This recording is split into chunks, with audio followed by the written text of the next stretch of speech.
Welcome, everybody, to the Sonoma Spiel. My name is Tim with the Sonoma Valley Visitors Bureau. It's the end of January when we're taping this.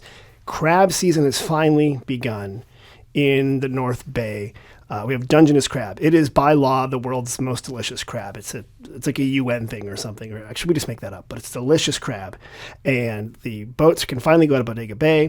They've been going out of Oregon for a while, but now it's open here. I'm so excited because that's a big thing here in Northern California. Crab season, you go down to the boats or you go to a great restaurant, you get a bunch of Dungeness crab. Today I did my normal thing, went to the farmer's market, got a taco, and got some stuff from Baker and Cook. Enjoyed my walk through the park. It was a lovely day. It's always a lovely day in Sonoma. I'm paid to say that. Sonoma Valley is called the Valley of the Moon, and we've had that name for a long time. Jack London had a book called The Valley of the Moon, and we talk about moons a lot. But today I want to talk about a star. I want to talk about a different celestial body, because today I have a very special guest. I know every week I say, hey, I have a very special guest, but this week I mean it. This week I actually mean it. He's from Glen Ellen Star. Ari Weiswasser, how the heck are you? I have to say that was an amazing intro. You like it? From the moon to the star. I didn't know where you were going with it, but that was good. That was good. You're a little worried there. You're like, a little bit, but what? No, this guy is off his rock. Yeah, but I started with crabs. Crabs. Yeah, which is good. Dungeness crab, just to clarify. Ari, you're from the Glen Ellen Star? Yeah. Okay. Born and raised in the restaurant. 44 years and now. That's remarkable that your parents had that foresight. Yes, it's pretty They're amazing, like, let's birth our child in Glen Ellen on this corner. Well, let's start with that. First of all, tell me, what is the Glen Ellen Star for people who don't know? For people that don't know, 12 years ago now, my wife Erin and I opened up Glen Ellen Star. It's our neighborhood restaurant in Glen Ellen, built around a wood-fired oven. Okay. Open kitchen, very intimate. We have about 64 seats, 2 buildings. Right. The main kitchen, everything's visible, audible. It's right there. You're in the kitchen. You're in the kitchen, especially if you're at the counter. You're like, the least amount of legal space that you're allowed to do from the sneeze guard into the kitchen. Which is, I think if you sit there, don't you have to help do side work and stuff? No. Oh, you don't? No, we don't. No. I would just do it on my own. No. Okay. But you're in the mix, and okay. I think back when we opened, and still today, I think it's a nice show. People request it once they sit there. They might not be so sure. It's also hot because the wood oven. And it's a legit wood-fired oven. There's actual wood. Real wood. There's none of that like sissy gas stuff. No, this is like. But you can get legit. that fake wood stuff. It's so realistic now. It looks like wood, but it's ceramic. I don't understand. It's not your thing. I mean, I guess I understand at high volume, like airports or code. But I mean, if you can cook with wood, it's great. It imparts a good taste to it. And the smell and the ambiance and the whole thing. So. And it's you mentioned, I like how you said it's like a local neighborhood restaurant. Yeah. Because even though it is actually quite a well-known restaurant, you had those French tire people mention you a few times. Yeah. And so people know about you. Michelin, for those who are not Prestone or whatever. But you also are very neighborhood focused. Yeah. And you invite people in from the neighborhood. You have neighborhood nights. We do have neighborhood nights, yeah. A couple kind of weekday, I guess, events that we throw our weekly neighborhood night on Wednesdays. We picked this up from the old Olive and Vine. Okay. Remember that restaurant? That name is familiar. Yeah. Where was that? It's Catherine, her last name escapes me. Ventura, maybe? Okay. It starts with a V, Italian. She's Okay. been around. Anyway, she was at Olive and Vine for years in Glen Ellen. Okay. And she had this neighborhood night, same concept, 2-course wave corkage. Okay. Right? So when she was closing, I asked if we, with her blessing, I was going to do it anyway, but I was like, hey, neighborly thing, you're closing. I love the concept. Can I take this, and would you let all of your regulars know that we're picking this up? And that was, and it happened. The hitch. And so she said, absolutely. And I worked a neighborhood night in her restaurant. Oh, you did? On her last neighborhood night. You were like deputized as an employee. That was like 8 or 9 years ago. It had to be, or somewhere around there. Okay.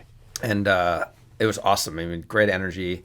Wednesday night, she's packed house. Right. And Wednesday typically is a slower day in the restaurant. Hump day, it's very slow. Yeah. Typically. And so that we pick that up, and it's fun.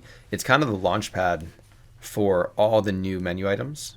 Yeah. Okay. Tell me about your menu, because is this like, are you like classical French? Are you like Italian, or what's your take? I was trained classical French, so it started there, but you can't help it. You can't ignore the wood oven aspect, and that's clearly not at the cornerstone of classical French cuisine. It's not the Escoffier thing? No. No. Okay. So I had an interest in Latin and South American cooking. Oh, okay. I actually went down to Chile and Argentina. Really? For a couple of weeks, yeah. We cooked down there at a restaurant called... It was a resort in the Uco Valley at the foot of the Andes Mountains in Argentina by a chef. His name is Francis Malman. Okay. And very well known, like the personality, or at least was in the last 5-10 years in Argentina and Uruguay. And unbelievable. He's got a book called 7 Fires that was very inspirational when we first opened. 7 different fire apparatuses. For cooking. I won't go into all of them, but yeah, on how to cook with fire. Huh. So, there's one called, for example, they have the wood oven and the wood grill. They have the caja china, the box. And there was one called the Infernillo, where it basically you have 2 fires with cast iron, and you're cooking on the middle shelf. Wow. So it's like on either side, like a salamander, which is pretty cool. Yeah, yeah, but from both sides. Yeah. Huh. And a couple other. Would you just quickly saute? You would quickly flash cook things in the you would roasted vegetables or meat or whatever. But he had this resort down there. I worked there about 3 days. Worked with the staff. They also had this kind of asada, which is like the kind of big fire pit where you're cooking lamb and suckling pig and hanging, poultry and pineapples and all that kind of stuff. And so I built these fires with them, and they had 7 different outdoor fires. Well, they did. They actually used the 7 fires at this restaurant. Yeah, that's a lot of. It was wild. It was wild. I mean, and it was all outside, so it's all weather permitting. I mean, outside. Like you're not. There's no structures. It's just you're fire. Outside. But a beautiful resort. Huh. And you'd sit in a wonderful dining room, but it would be out there. That's fantastic. And you would order. On the menu, the 7 fires. You would order what you wanted off. I mean, logistical friggin' nightmare, honestly. Right. It was wild. Right. And I don't think... Yeah, it's certainly not scalable, and it's certainly not for large volume. But it was a pretty interesting concept, and they were doing it. And so you kind of took one of the fires, one of the 7. Yeah. And you had I focused on one the 3 days I was there. I was trying to understand it. Right. But... yeah, it was pretty cool. So do you bring any of those sort of Argentine or Chilean dishes into Glen Ellen Star, or what kind of stuff do you cook? Yeah, I mean, in concept, one of the coolest dishes down there, I thought. I mean, which I've attempted one time. They're very into their beef. Their yes, grass-fed that's a big beef. thing, right? And the marbling down there, it's all grass fed, so it's not corn. There's not like special, added diet for marbling, which can be controversial because maybe it makes the animal sick, but it tastes good and all that. So it's all like natural, like it's really great, but it looks a lot different. Right. So it doesn't look like a marble piece of that meat we see or at like the store what here. we see, right? So at first glance, you're like, what? This can't taste good, but it really did. Huh. And they had a flank steak, the flank steak that, right? So they would butterfly it, meaning they would, make an incision and pound it out and get it nice and flat. Okay. And they did mascarpone, chimichurri, and like these fried kettle potato chips. Okay. And they rolled it like a torchon basically. So it was like a wrap basically. Okay, right. And they roasted in the oven, they sliced it, and they had like more potato chips on the top. And it looked like a friggin' mess, right? Right. What the hell is this? Like, how are you? And it was very good. Huh. Like it was very surprising. Some of the techniques and some of the dishes I was exposed to down there. Did you bring that one to Glen Ellen Star? Did you try? We did a version of it, so of course it has to be a little bit more refined if it's going to be like in a restaurant. And you're not, right. It's so yeah. So we did a little. It's kind of like a. Have you ever had a braciole? I don't think so. Braciole is like the Italian roulade. It's like prosciutto beef, braised in tomato sauce, and cuts very rustic. Oh yeah. Kind of in that technique. Okay. So yeah, the potato chips. Fried potato chips. Oh yeah. That's fantastic. Yeah. Gives it some crunch. Oh yeah. And the mascarpone, the cheese. You're talking about mascarpone. Yeah, that was the first time I saw something like that. That was an interesting touch. I'm doing my head to the side, but okay. But maybe it's maybe it brings it all together. Yeah, I mean, again, total mess. All right. And but good. So what are some of your favorite dishes you like doing there? At Glen Ellen Star. At Glen Ellen Star. Not in Chile, when you're in the middle of a forest or so we also have the added benefit of my father-in-law, Mike Benziger, I've heard formerly of Benziger. I've heard of that winery. No. His retirement plan is being a farmer. Oh. He's probably working harder now then he's like, Really? yeah, he's a total animal. This isn't the Glen farm, is it? Yeah, that's Kentucky Farms. Okay. So we have 2 acres planted. This time of year, not a whole lot going on, but there's a lot of planning for spring. Right. And some of my favorite dishes are literally bring product from the farm right onto through the wood oven right. and out. And literally, so this morning, I took a meeting. And of course, there's like a bunch of farm boxes. There's lettuces, herbs. Not a whole lot going on, but like there's enough down there. Yeah. But typically that'll be served tonight and tomorrow. And that's fantastic. We get potatoes right now, greens. Yeah, we don't do a whole lot like of like root vegetables. That's we only have one full-time employee. Oh. And him. So digging carrots, anything underground. Right. We've done them before, but it's work. not. It's just like it does not. It's a lot of work. We've done beets, potatoes. Wait, you say Mike? Carrots. Mike is farming? Mike's He's not. I mean, he's a great guy. Delegated. He's not very young. No. To be farming. Okay. No. Good for him. Yeah, I know. Keeps him young. Yeah, it keeps him young, keeps him engaged and outdoors, and I mean, he's yeah. Keeps him doing stuff. So a lot of seasonal vegetables and from the farm. Yeah. 2 acres planted. So wood roasted vegetables. That's kind of been the cornerstone. Right. Of our menu, and we have 3 to 5 depending on the time of year, and we cycle through and have fun. But you have some classics on that menu, don't you? Yeah, the wood roasted Brussels sprouts and the brown sugar bacon marmalade. You can't get rid of that. Winter, you can't get rid of that, can you? You have to have that. We've they are good. A couple times. They are good. They're good. Ari, how did you come into becoming the restaurant business, other than being born at Glen Star? What was your true creation story here? Where are you from? Where'd you grow up? Outside of Philadelphia. Okay. So I grew up in a town called Narberth, Pennsylvania. Narberth? Narberth, a lot of people refer to as Penn Valley. That's an easier way. I went to Penn Valley Elementary School. Oh, wow. Okay.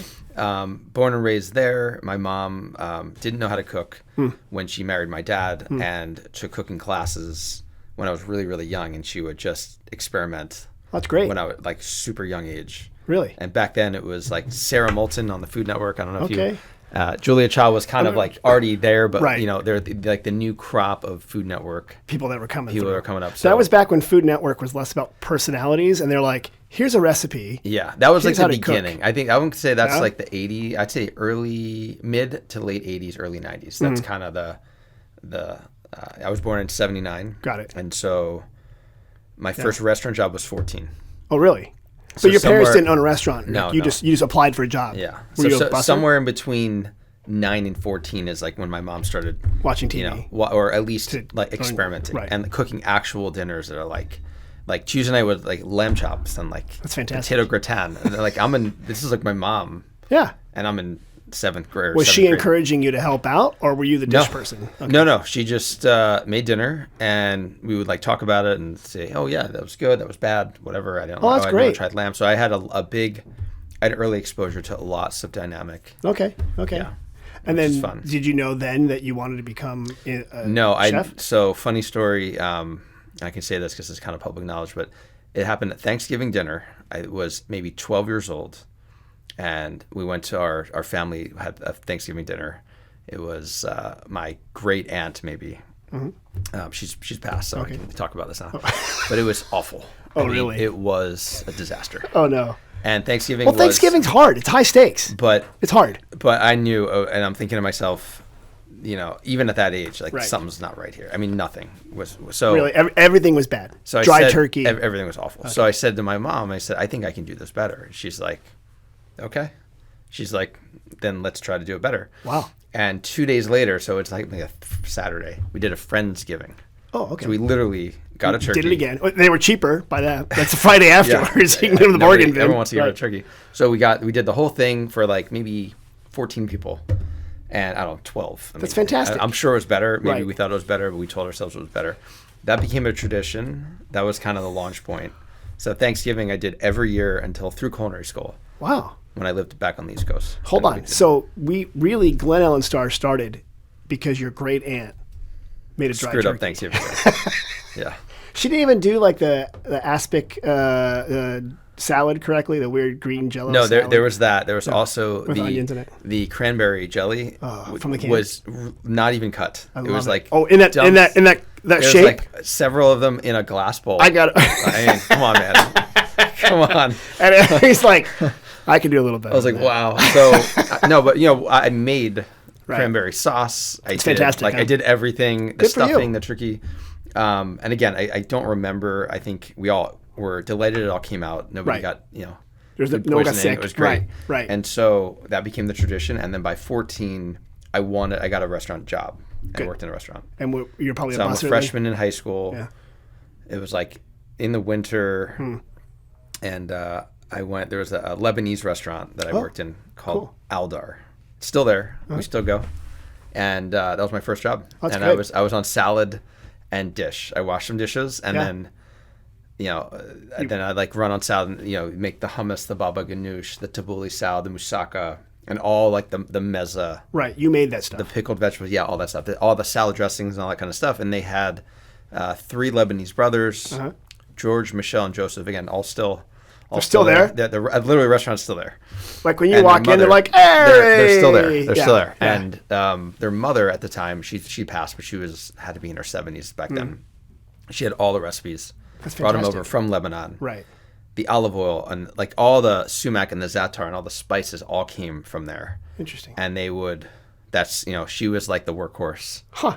And she would make, and she taught me a couple, tricks and this kind of stuff. I'm 14, I'm not like a threat. I'm not going to steal anybody's recipe. That's right. I'm going to start my own company. Yeah, I'm going to start hawking hummus out the back door and falafel and all that kind of stuff. So I learned. This is great. And that was my job for almost all of high school. Okay.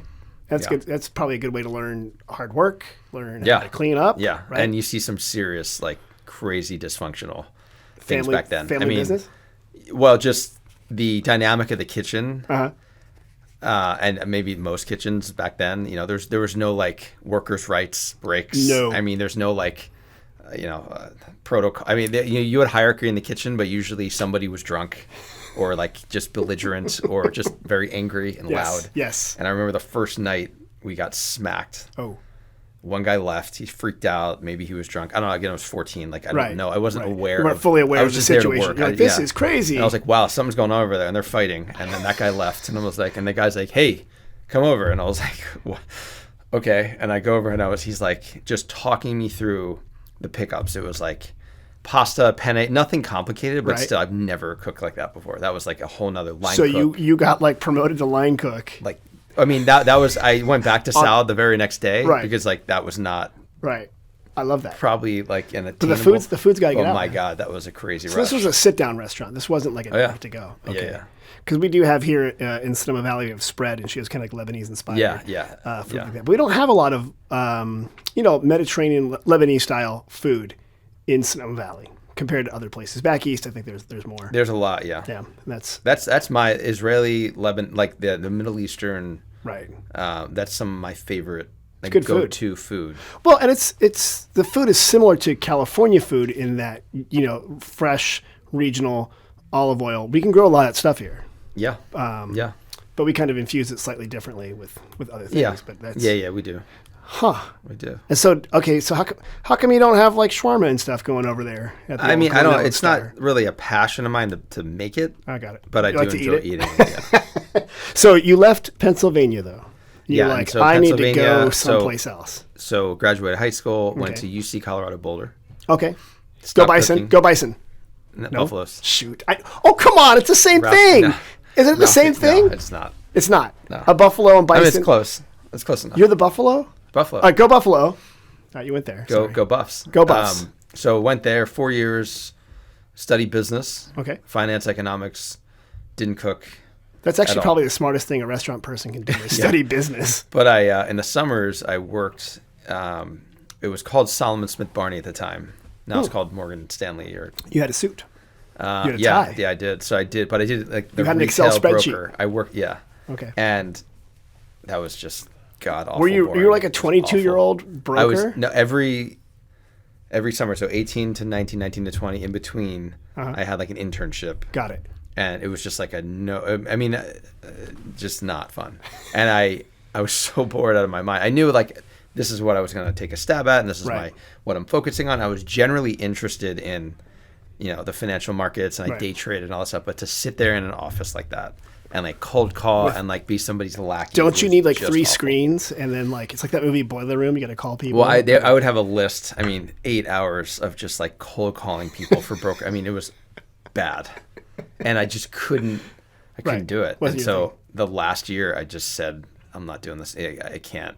I want to go back to drunk people fighting in a kitchen with knives. So funny story. So the same three brothers who had Aldar, they had a catering and a private events business called Eviva down the road. And so I work the events. I'd be front of the house. Okay. So I didn't cook. I just like, Well, it was you had the easier. white shirt already from the Brooklyn. But it was easier to just like drop it in like at 4:00, like, you know, and work a catering event and take an order and blah, blah, blah. And so I made some money and that was fun. That was like because after work, those people are fun. Like that, it's like, all right, let's go get in the, like I want to get into a fight. And I was like, well, that's fun, but it's not, you know, and right. You know, so that was like, I felt it was like more, weddings and stuff like that. Yeah. And that was kind of fun for me. And I looked forward to that at night. I actually looked forward and I was like, maybe I should look forward to what I want to do. Yeah. And not like hate it. Yeah. And so I was going into my senior year and I had to make a decision. I was like, what am I going to do here? And it happened to be 2001 and the internet bubble, the first one burst. Remember that one. And nobody could get a job in finance, on Wall Street at least. And I remember all my friends, everybody were coming, like we were January, we were about to graduate, we were in May. And I was like, nobody can get jobs. I was like, screw it, I'm just going to go to culinary school. I mean, why not? It's 17 months. Right. I can buy my time by that. Maybe, you know, if I want to go back to finance, I'll just reapply. I already have my degree, done. Right. And I went to culinary school.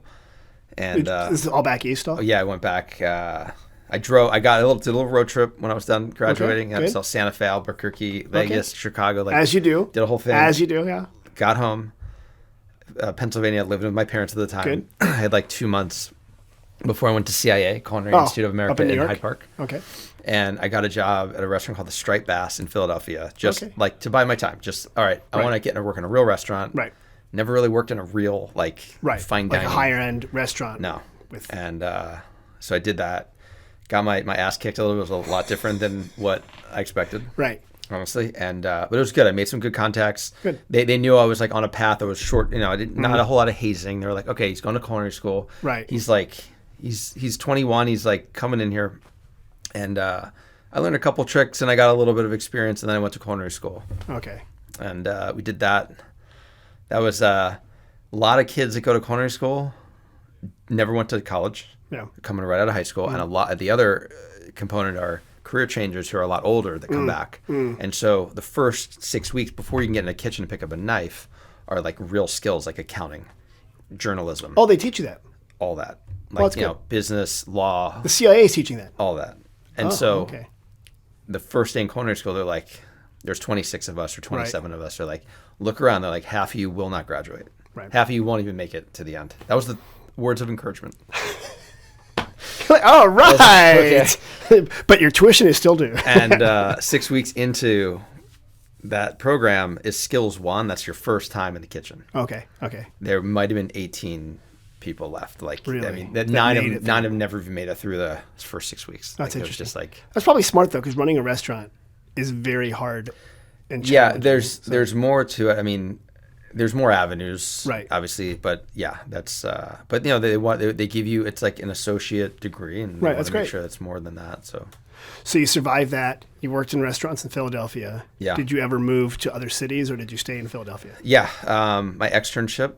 Okay. In the middle of culinary school, I went to work for Chef Georges Perrier in Philadelphia. Okay. At his fine dining establishment called Le Bec Fin. Okay. It was his crazy. Is it French?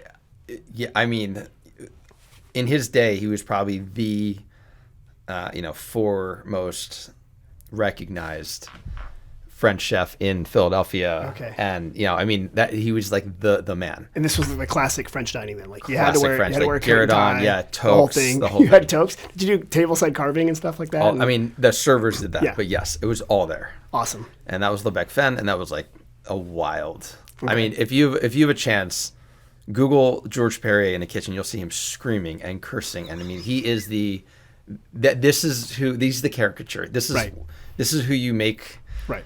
Like those, cartoons. He of like the angry French chef out of his mind with like the chef knife screaming. Out of his mind. Yeah.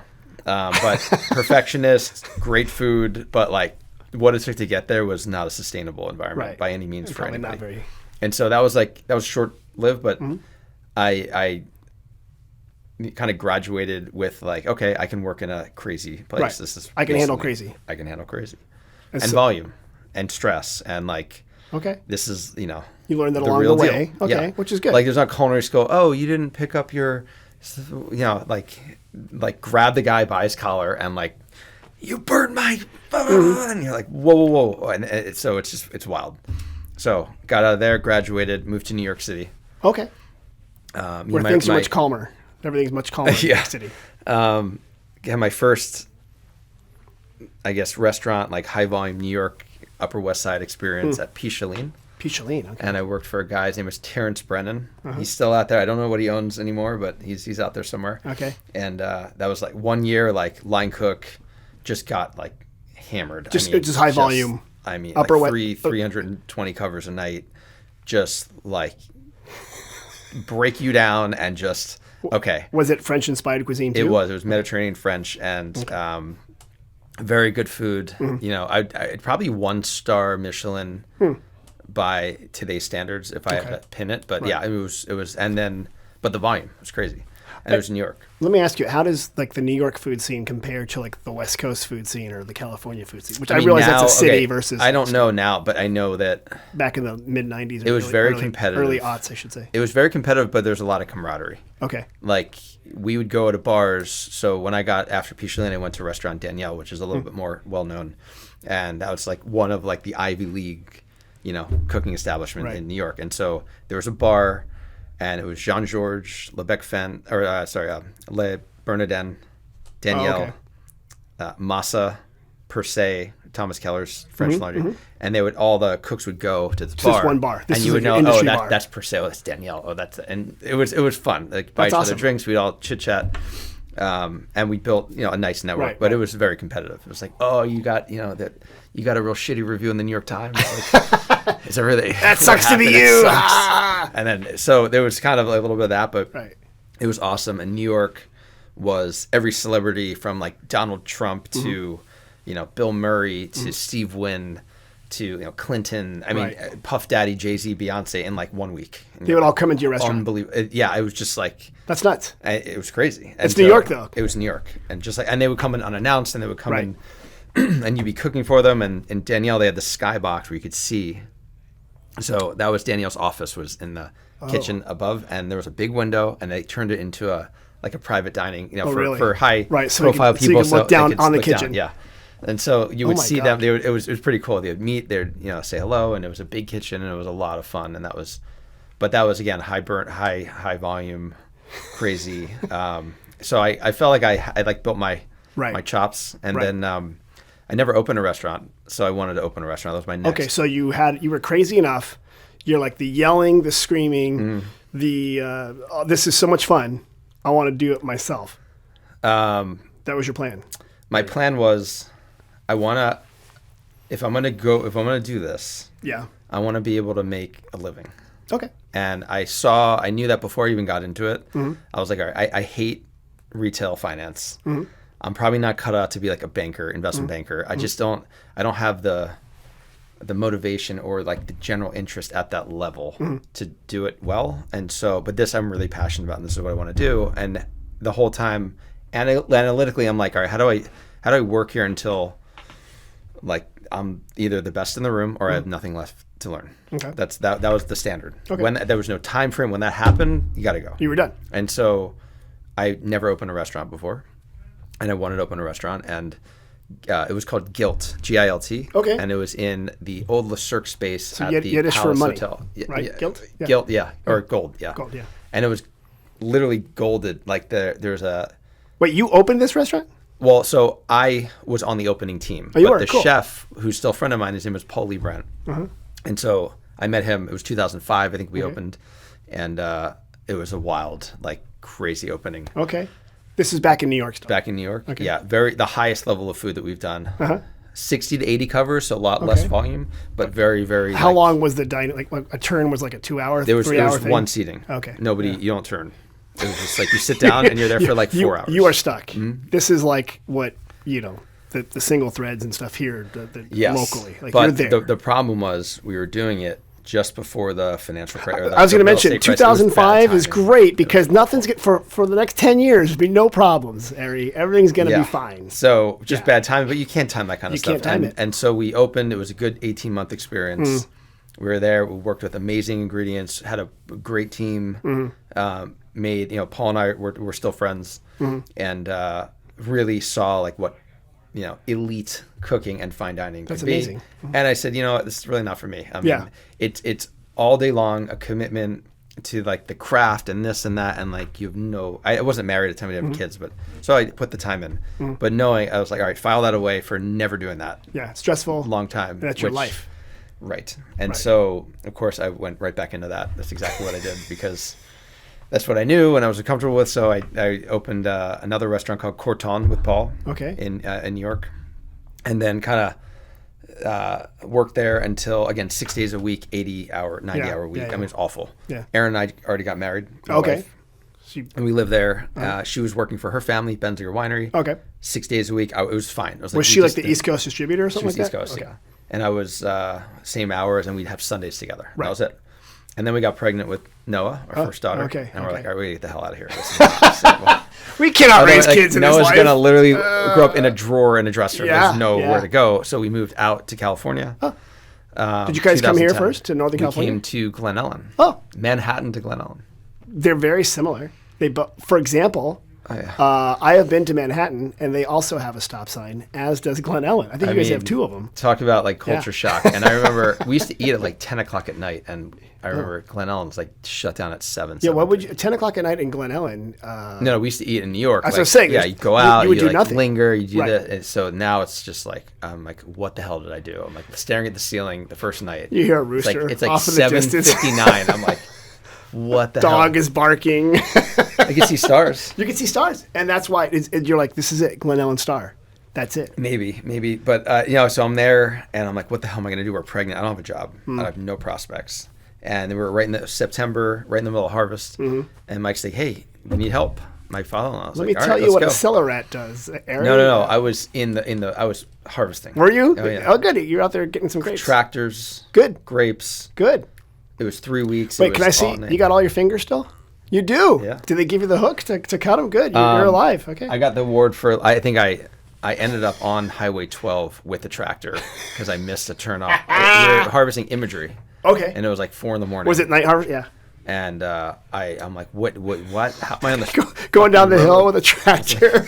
Yeah. And they're like, I can't hear anything. Right. And it's so loud, and I have all the grapes. So you had the gondolas behind you, full of grapes. Yeah. Bunch of Pinot. And I missed. I was supposed to turn. I was supposed to do this big, sharp U-turn. Instead, I just left, and I didn't. I ended up on the road. You didn't spill the grapes, though, did you? No. Okay. But then I had to get out, and somebody had to get it back in because I couldn't reverse. That'd be so fantastic if you were in the news somewhere, like if you go to like an archive. I could have gotten hit by a car. I mean, some idiot blocks Highway 12, which is the main road through the valley. Some New York. So harvest didn't pay off. You had to do something else. No, it was one bad night. Job 3 weeks. It wasn't bad. But it was awesome. I saw the process. I was part of like the harvest team. It was camaraderie. It was awesome. I met all the guys. It was great. Similar probably to a kitchen in that there's a team dedication to a highly specialized task. Yeah.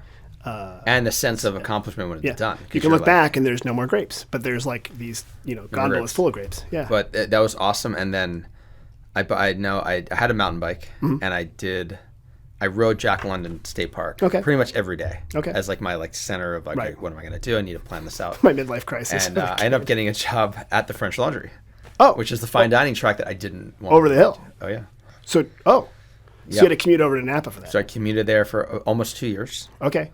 That was an amazing experience. Yeah. That was like... I hear that restaurant's going to catch on eventually. But just like such an established culture and legacy and amazing... I mean, what an amazing place to work. If I had found that restaurant 10 years ago, I would have probably been there for 10 years. Oh, interesting. Easily. Okay. But we had a daughter, and I was getting paid $10 an hour or whatever it was. And that wasn't going to work. So... Yeah, that's when we found. I drive by Glen Ellen Star every day to work because I down London Ranch Road. Right. And one day it was for sale, and I remember I looked at it and I texted Erin. We not when I was driving, of course, Of course, right. And this back in the day when you And she looked at it, and I looked at it, and my father looked at it, and I called my dad, and I was like, and then somebody bought it. It was like leased. So it was a restaurant before. It was called Saffron. That was the restaurant. Right, Saffron. And so somebody, literally, it was on the market for like a week. I got snapped up. Somebody snapped it up. And I was like, shit, like that would have been so perfect. Oh no, And 2 weeks later, it just fell out of escrow. It was for sale again. That was a sign. And then we jumped on it. We ended up buying it. It was like they sold it for like a song. I mean, there was like, wow. It was just they just wanted to get out of there. Yeah. Okay. And the first sale fell through, and they were like, we just want this. We want this done. Right. And that was to our benefit, so we bought it. Okay. No idea about permitting any of that stuff. I would like to put an editorial note in here that permitting in Sonoma County is very easy, and it just flies right through. I gotta tell you something. I mean, this is like, so I'm cooking this whole time. That's my only narrow perspective. Right. That's it. Now I can read a P&L, but that's about it. Right. I don't know the business of restaurants. Right. But I know the hospitality and the cooking and the leadership and the mentorship and all that. Right. Fine. That's my focus. That's your area. So, and Aaron's in wine. Like there's no other, there's nobody else here. So when we started the process, we had hired a contractor, and Doug Keene from Cyrus. Oh yeah. Good friend of mine. Yep. Still is, and he recommended a contractor, and we talked to him and recommended the restaurant supply. So he just made the intros. That's and great. I was like, followed up. Right. And we get to the point, and the contractor's like, I won't mention his name in case he gets in trouble. And he's like, okay, here's what we're gonna do. We're gonna do this, and that, and then we're gonna have to file these permits for. I was like, what do you mean by that? Permit. He's like, yeah, permits. And I was like, we can't just build a restaurant. He's like, no. And I was like, okay. I was like, so what does that mean? He's like, well, it's going to take, a year, blah, blah, blah. I was like, a year? I was like, you don't have a year. It can't take a year. I was like, it's like a postage stamp of a place. It's crazy. And it took less than a year, but it was like, it was a process. Yeah. I couldn't believe like what it took to do it. And I'm just one after the other, the amount of coordination and the architect and the designer and this and that and the health code and blah, blah, blah. And I just it was a total on the fly education. That was, the crucial education. I was there every day on site with the contractors and with the inspectors and all this stuff and the architect and all of it. We didn't even have a designer actually. I designed. You're just like myself. Let's put the bank. I'm picking out tiles. Let's do this. This is perfect. Yeah. And then where's the oven gonna go? And the guy's like, I remember when the oven came in, they had to take the front of the restaurant off. Oh, to get in there. Yeah. And they had to hire a structural engineer to put studs and support. So when the oven, 6,000 pounds, goes in, every place it goes, it's supported. Oh, right. So and they left all that floor. And they left all that structure there because. Well, then you could bring in cars and then make it a showroom. But if the oven costs, for example, $20, it took $120 to get it there. And it's the centerpiece of the restaurant, and it looks great. So, so imagine doing a budget, and you're like, oh, the oven's only $20. Yeah, great. Okay, so maybe it'll be 30. Yeah, plus or minus. Yeah, like 4x, 4, 5, 6x to get it in there, and I was like, what the F? Like, no way. And of course, we're like going back to the drawing board, and we're like, all right, so maybe we don't need an oven. Maybe we can just do a microwave. There's too many things in motion. That was, the train had left the station there. The train had left the station. And I knew that's what I wanted because that was what. Okay, so you have this restaurant. It gets noticed. It's big. Everyone loves it. And you're like, that's enough. I'm done. I'm not doing any other businesses, right? Like you're done, right? It's all you do, right? So you don't see. Wait. You can't possibly see around the corner when you first open. Your head's down. You don't know which way is up. You don't know if you make money for the first 6 months. Right. You're like, oh yeah, there's money in the bank. That's great. I can do payroll. I don't know what's happening. Right. Once you get a little bit of foot, then you start to think, all right, how can I not work every day, 12, 14 hours a day, even though it's for myself. Right. But how do I get a balance? Because now I have a daughter. I have 2 more on the way. We have twins. I have 3 daughters.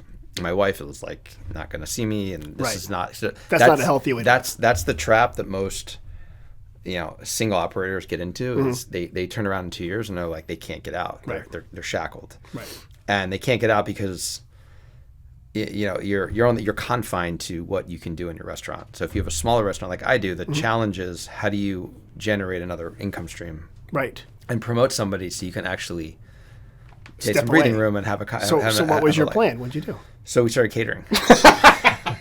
So you do more work. So all right. So you opened Glen and start catering. So we opened Stellar Catering through the restaurant, which was we hit our capacity very fast. You have a big trailer that has the. No, we didn't even have that yet. We just had like we literally started catering and going to people's homes. Oh, really? And I would go to the house, and my sous chef would run the kitchen, and then I would come back. Wait, you would cook in the house? Yeah. Or you'd prep at this? I prep everything at the restaurant. Okay. But you can see how fast like that hit the ceiling. And then our first kind of like high profile request came through, and it was like too good to, I couldn't say no. And I said yes before I even knew if I could do it.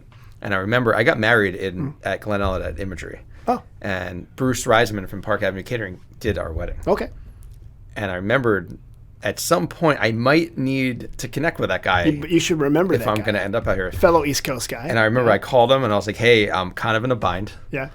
You cater my wedding. That was, I didn't talk to him in like 10 years, whatever. And he's like, yeah. He's like, yeah, I remember. He's like, well, here's the situation. I have like 80 people. Right. I've never done more than 15. It's off-site. They need me to do the whole kitchen, everything. Right. I'm a little bit in over my head. I could tell him no, but I kind of said yes. And I kind of cashed the deposit check. And I was like, we didn't take deposits. We knew nothing about catering. We were just like stupid. Yeah. So he's like, yeah. He's like, I think I can help you out. It was a weekday. So we struck a deal. I was like, all right, I'll sell. I have a backlog. I have like 25 events right now that I can just dump on your lap. Oh, great. And like, if you could handle all of that, and I'll train your staff and do the cooking and or at least like the recipe training, and I'll be on site to execute as like the lead, and I'll make sure that's all done. Can we work this out? And he's like, yeah. Oh, good. And so you formed a partnership with Park Avenue. I took all the infrastructure from the restaurant. And I was like, here you go, Park Avenue. Good luck. Here's 20 gigs. And like, I just hammered them with inquiries, and then we said no to some things. We said yes to other things. And then Bruce, 20 years older than me, back in February of 2020, if you remember, you can everything's dial going it up. back. It's just like 2006. Things are only going up. February 2020. It's only going up. Aaron and I bought Park Avenue Catering. Yeah, great idea.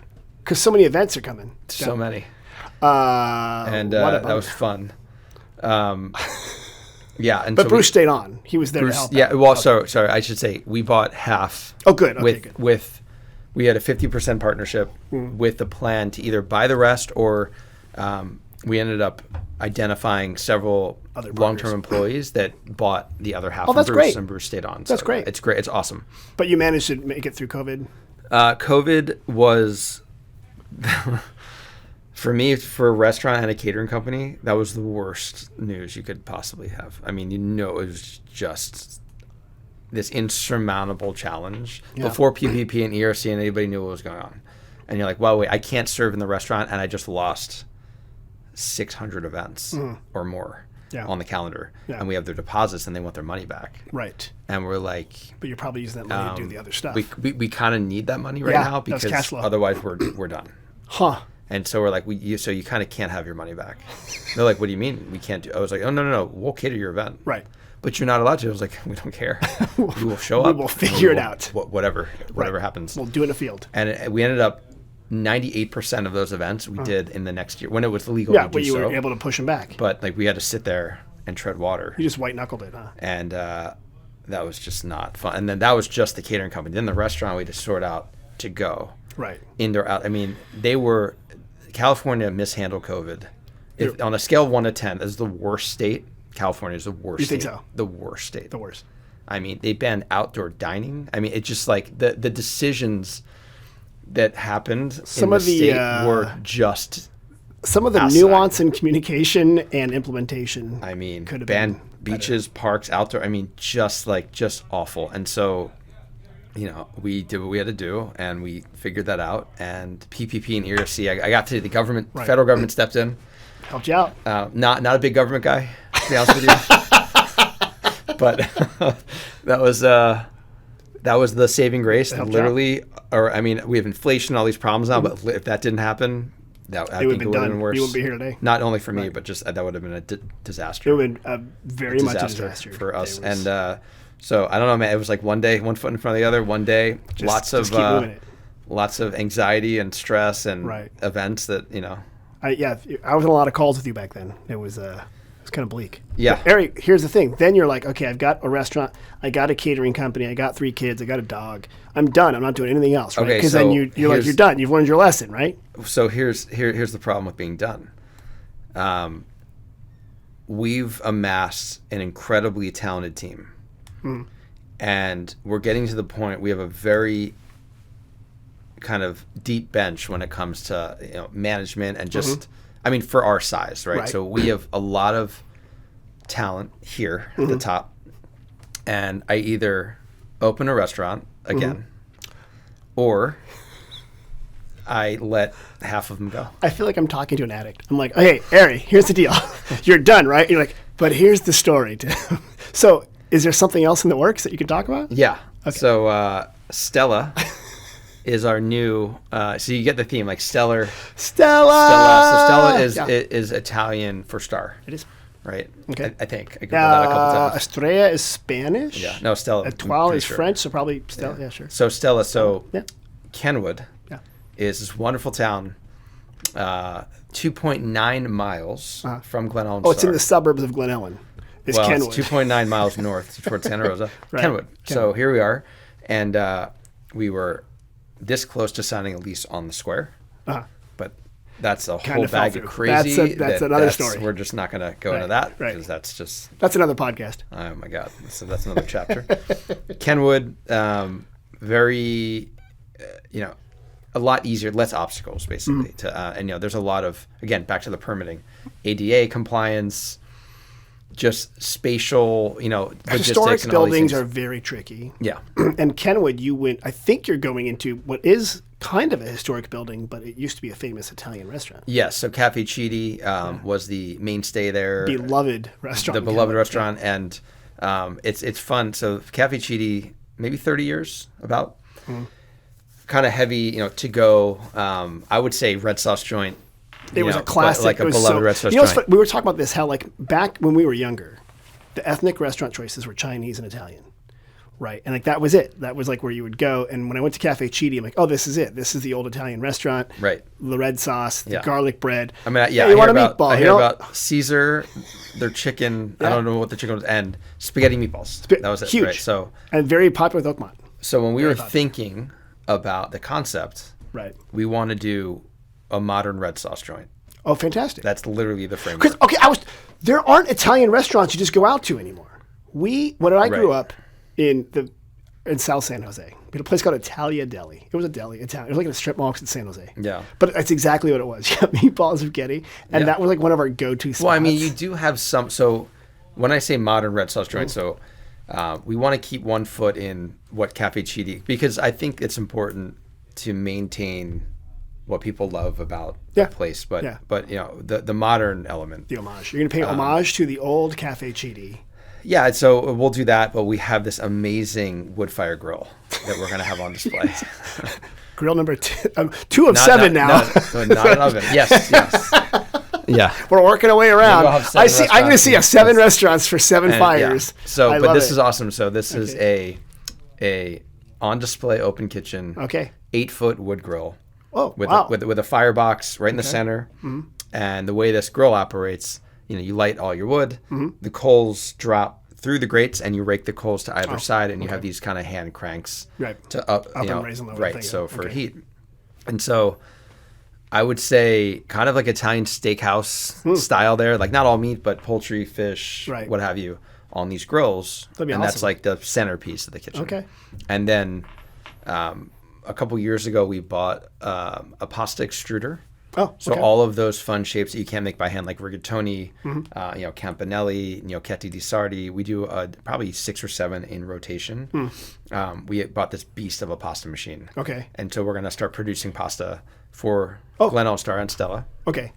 And we have a section in the kitchen that might be dedicated for like a to-go pasta, like a quick, like pick up and low price point. Yeah, exactly. Which is what Cafe Chidi used to do. And it's quick because when it's Wednesday night and you're getting home late from work, and you're like, I haven't thought anything. It is good to pick up some meatballs. I mean, we want to keep it like literally eat ready to go. And Kenwood now there's a new restaurant there just opened up. Golden Bear Station, the guy from Animo. Josh Smokler. Smokler, yeah. He's from New York. Is he from New York?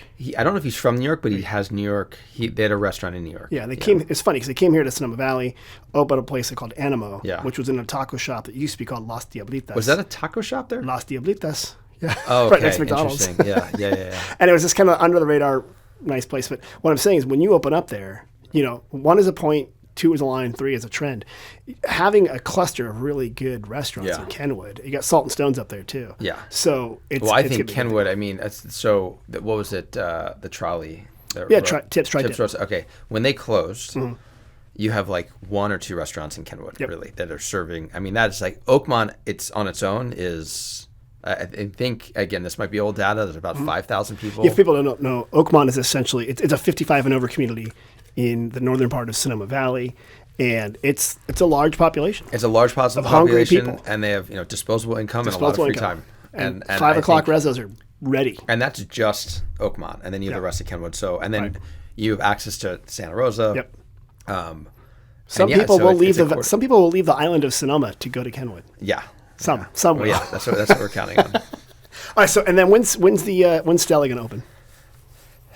That's the $1 million question. Don't tell me. Just say sometime in the future. Yeah, I'd say because every time you open a restaurant, something happens. Yeah, so, I don't want to talk about it. I think late 2024 gives us enough cushion with whatever setback. Okay. But I think we have a good handle. I mean, this time we're going into it eyes open. I know what a permit is. I know what it's and I also know how to structural engineer. And we put together a wonderful team.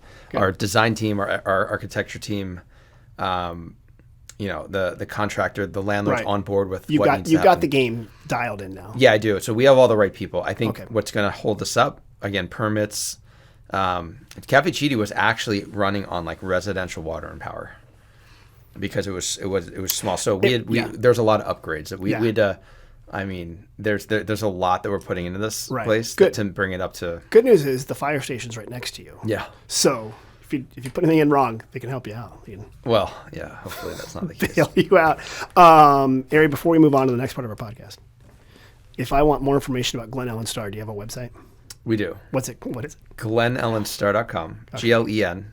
Okay. ELLENSTAR.com. Okay. Also, our social media, our handle, Instagram and Facebook is very active, very current. You guys are active on there. You have good photos. Yeah. Actually, I got to tell you, from somebody, I do want to shout out to Ashley Waite, who's Spencer. So my managing partner, Spencer, his wife, Ashley, does a wonderful job. I was wondering if they were married because they have the same last name. They both emailed me. Okay. Yeah. Got it. So she really went to school on, photography, iPhone, like the whole thing, all this. And so those photos are hers. They're fantastic. If you look at, so I used to do all the social media when I, and they were terrible back then. I could tell. Awful. I mean, so funny enough, I was just instructed by some higher power that I needed my own personal social media. Oh, yeah. So You started last one week, I started one up. Really? And I mean, it's just terrible. Like, is it called Ari from Philly? No, it's just my name. Philly Ari Weiswasser. But I mean, like the photos are just like, you can see the difference because I don't care. First of all,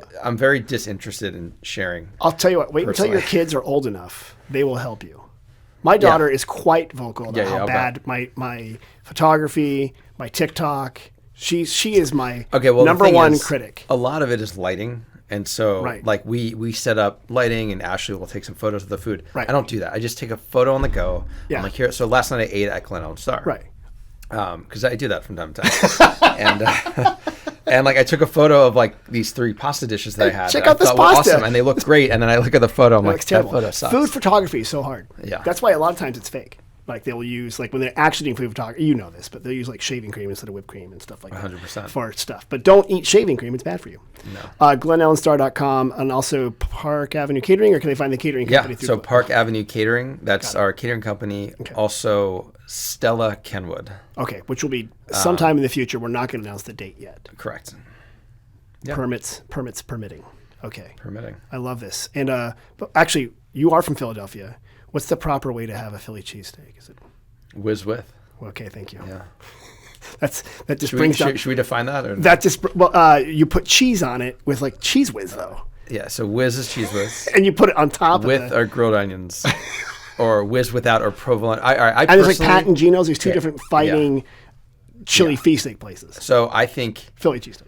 Personally, I don't eat cheese whiz. Right. Not even back there. But provolone, You'll eat. And cherry peppers. Okay. With onion, with the grilled onions. That's the way I'll eat. That's the way to do it. But it's been a while. But cheese whiz. And if you're a politician and you're running for president, you got to get it right. Otherwise, all of Philadelphia will be mad at you. These things happen. Yeah. Ari, you probably know, because I know you listen to this podcast all the time, that we have a section where you have to answer the questions that we get from visitors, right? So 2 visitor centers, people email, they text us. Here's the section of the podcast we call We Get Questions. You ready? You haven't seen these yet? No. Okay. Do you want to? No. Good. Here we go.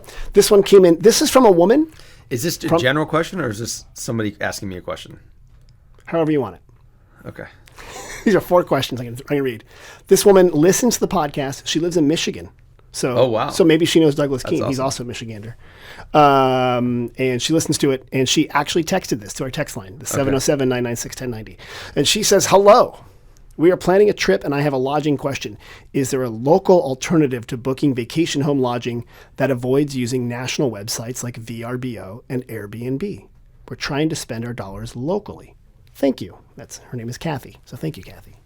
So are there local vacation rental agencies, do you think? Off the top, I mean, yes, there are. Off the top of my head, I don't. I without like going on Google, right? Without which looking. Is what she could probably do, right? I have some friends that have. Right. Well, I would say Hunt Bailey's runs Sonoma Valley Escapes, yes, which is a local company. That's local. And he manages a bunch of stuff there. So Hunt's one. We do have a lot of different companies that are here that are not. Yeah, we do. Again, I'm just not. It's not like where my head is, so I couldn't. It's not your world, is it? No. Okay. I live like right. That's how you look at stuff right there. Like, that's how I'm living right now, Tim. What pot is boiling right now? So there you go. So Kathy, you're right. Sonoma Valley Escapes is one. Also, if you go to sonomavalley.com, click on lodging and then also vacation rentals. And there are a lot of local ones. I should also note Airbnb and VRBO. A lot of those lodging places are on there. It's a booking channel, but you will keep your money locally and save them money and maybe yourself some money if you book direct. So good one. Here's one we got. Someone called us. This is a funny one. What do you know about the Hood House? Have you ever heard of the Hood House? Never heard of the Hood House. Well, have you? I vaguely did, and the reason why is because I know Hood Mountain. And if you go up to St. Francis Winery, it's Pythian Road, and you go to you wouldn't go there because you're too old, but it's a juvenile detention center. Oh, really? At Los Gilicos, there is a house up there called the Hood House, and it was a mansion that was built. It's not open to the public, so if you want to go there, is it like maintained? Is it a private? No, it's kind of decrepit and supposedly falling apart, but it's beautiful inside of here. But the only way to get there is to be under 18 and commit a crime and go to a juvenile detention center. So probably don't go there. No. Right. But if you go to Hood Mountain, you pass by. I do some trail running up there. Yeah, and you'll pass like on the left. You've seen it. You've seen this house. It's just surrounded by some of the juvenile detention center stuff. So But there you go. I think I was chased actually by a few younger gentlemen. Yeah. And you're like, I got to work on my cardio. Work on my cardio. Here we go. This one you might know. Best places to go that offer free corkage for Sonoma County wines. I mean, I don't mind paying corkage, but just interested to know what's out there. This is on the Sonoma County Wine Imbibers Facebook. Okay, I would say our restaurant on Wednesday. GlenEllenStar.com. Yep. GlenEllenStar.com. I'm going to give a shout out to the Fig Cafe. Oh, good. Next to us in Glen Ellen. Awesome. They waive corkage. Good. I think it's every night. I'm not sure. Okay. Corkage is a sensitive subject in Sonoma. Why? What is corkage and why? Well, corkage is the fee that a restaurant would charge for a guest to bring in their own wine. Okay. Why would you do that? Can I also bring in my own food? Right. Yeah. And so I actually had this discussion with a realtor when we first opened, when I didn't know about the sensitive. I did know the Fig waive corkage. Right. So what we did, we charged a $15 corkage when we opened. Okay. We donated half to Jack London State Park. Oh, that's great. When we opened. Yeah. We don't do that anymore. People threw a fit. Locals did. And we said, you don't want to support your local state park?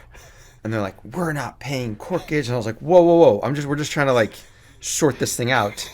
That was like the first 2 years. Welcome. And I remember having a conversation with a realtor. Yeah. And I was like, she's like, I'm a local. I'm like, well, I'm a local too. I might want to buy a house. This is a horrible way to start the conversation for you. And she's like, I should be able to bring my wine. I was like, listen, lady, I was like, we sell wine. If you don't buy wine, you use my glasses. I wash it. I break a glass. You use my server's time. We have to open your bottle. I'm heating this room. Yeah, I mean, you're here. Yeah. So what if I came to your house and bought a house and I said, I want to bring my own bathroom? That's right. She said, you couldn't do that. I was like, there you go. I don't know if she got the point, but it was like, that's the thing. How about this? I want to take my 3% commission to myself when I buy my own house. Yeah, which you can actually negotiate now. I see it. I've heard about So anyway, long story short, corkage. Now, if you have a special bottle of wine and you are a winemaker and they want to bring it and share it, I mean, it's fine. It's fine. Right. But if you're just going to bring a bottle, right, because you don't want to buy a bottle in a restaurant, then I have a problem with that. And a lot of people do. No, people don't understand this, but oftentimes wine is a way to make money for a restaurant because food has a high cost and a high labor cost. And so you're eating into your business plan. I'm going to go one step beyond that. We put, and I'm going to give it to Spencer and my wife Erin, but they put a lot of energy and effort all year round. I know it sounds like it's not work, but tasting at wineries. No, yeah. But selectively tasting wineries and partnering with, small 5,000 case, and under productions and something it's not all local, but a lot of it is. Right. And there's a lot of work and research and tasting and conversations and negotiating and taking the staff and training. And there's a lot that goes into the wine program. So if you're going to choose a restaurant and you're going to eat there and it's not neighborhood night, right, you might want to just look at the wine list because if it's well curated, right, it's there. Everything's there for a reason, right. And I think it's a wonderful way, an additional way to experience a restaurant and especially Sonoma wines in a restaurant. I think you're spot on because 99.9% of the restaurants in Sonoma Valley and Sonoma County really pay attention to their wine list. Yeah, because they build restaurants around them, right? Not only do they have to pay attention. The average consumer, especially now, the local consumer, they know exactly. They know what they're looking at. They know what they can buy these wines. Right. So and a lot of them are actually reasonably priced because they actually much more reasonably priced than when I go to other big cities. I mean, if you see some of the labels that we carry on a restaurant in New York, and I'm like, are you effing kidding me? That is crazy. Because I know the guy that makes this wine. Yeah. What the hell? And so it's just, I would argue that Napa and Sonoma. Yeah. Or any wine region, it's like you go there, you're going to have a competitive wine list. So, and that's the whole thing. Like free corkage, there are some on the local nights, usually on a Wednesday at some places. But hey, unless you have an incredibly special wine from, you're celebrating your 50th anniversary and you have this wine from 50 years ago, whatever, and you're going to give a little bit to the server, whatever, to share. But there's no real reason to bring it or expect free corkage. Here's a compromise and buy one, get one. The BOGO. I like that. Yeah, if you buy a bottle of wine, we'll usually let you open a bottle of wine. There you go. It's like that's smart. That's all it is. It's okay, good. That's a good answer. Thank you. And it's funny that we call it corkage instead of like drinkage or porridge or something. But I think it's a marketing term. I think it's really.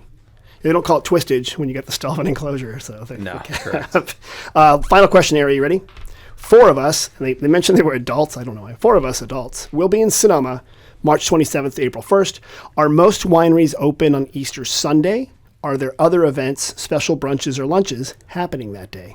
I would say that's probably a very busy day. Yep. I think for most wineries. Yep. I couldn't guarantee all of them are open, right? Unless you're super religious or into that. But I would say they're all open. Usually open. And are there brunch? So we're not open for brunch. Mm-hmm. Are they looking for brunch or dinner? Brunches or lunches happening that day. Okay. So I'm not really. You're not a brunch guy, are you? I'm not a. Well, I mean, we're not in a business sense. I enjoy brunch. Right, but as running a brunch, bottomless. Our restaurant is very slow, very small. Yeah. And we tried to open for lunch when we first started, and it was just too. Didn't pencil out. It was too small. Mm-hmm. Let's see. One of my favorite Mother's Day and/or Easter brunch, and this is firsthand because I'll go, is the Fairmont. It's fantastic. Fairmont Sonoma Mission Inn. Yeah, so Fairmont Sonoma Mission Inn, I would argue, and who else does a really good job is Wit and Wisdom. Oh yeah, okay, at the lodge. Yeah, good. Both. Yeah, what's nice, most hotels here have very good restaurants. Yeah, and they'll be open at those times. And they kind of, that's like a big day for them, so they put a lot of energy into it, and it's So I would say those are 2 probably guaranteed open and creative and good time. Most things are open around Easter Sunday. Even you mentioned ones that might even have a more religious bent, Klein Cellars does do an Easter Sunday service. Oh, is that right? A morning service, yeah. So it's kind of nice for the family. They like to do that, and every year they invite the public. Yeah. And then I think they do like Easter eggs and stuff. So yeah. And the square does the Easter. They do the Easter. Yeah, our kids are older now. They won't do that anymore. That's always madness because the eggs are gone in the first minute and a half. So we were like a minute late one year. Sorry, and it was done. There's no more eggs. It was done. It's so crazy. And it brings out the best in people when you see a mom with a venti latte screaming at her kid and like, go get that egg! And it's good times. Ari. I mispronounced it again. No, well, Ari. Close enough. I gotta learn the East Coast pronunciation, man. Like bah. Bah. Okay, there you go. This has been wonderful. You are fabulous. I know you got a meeting to go to in the big city. Santa Rosa. Again, if people want more information about Glen Ellen Star, the website is glenellenstar.com. That's it. Okay. And then parkavenuecatering.com? Park Ave Cater. Oh, Park Ave Cater. .com. We're not active. We just cater. Parkavecater.com. Got it. Hold on. No, you better double check now. Guessing. Bruce is going to be so mad. And the reason why it's a little confusing is because it's not parkavenuecatering.com. Right. But I'm sure it's great. No matter what, you can Google it. Park Avenue Catering. If you like wine country weddings or all that kind of stuff, there's no internet here. Welcome to AT&T. Parkavenuecatering.com. Perfect. We'll find it. Or Park Avenue Catering. Google. The link. You know what? I'll put the link in the bottom of the podcast. We took the FIG domain, we took everybody's domain. It just goes right to Park Avenue Catering. SonomaValley.com goes right to Park Avenue Catering. Which reminds me, if you want information about Sonoma Valley, after you've booked your reservation at Glen Ellen Star, go to SonomaValley.com for deals, special offers, events, find out what we're doing. And hey, while you're there, why don't you just give us a 7-star rating on this podcast? Just give us a big thumbs up, just like you're going to do after you eat at Glen Ellen Star. You'll give them a good rating. Give us a good rating so people will listen to it. Ari, thanks for being here. Oh, you nailed it. There we go. All right. And Tim, thanks for having me. This was great. A lot of fun. We'll see everyone next week. Thanks.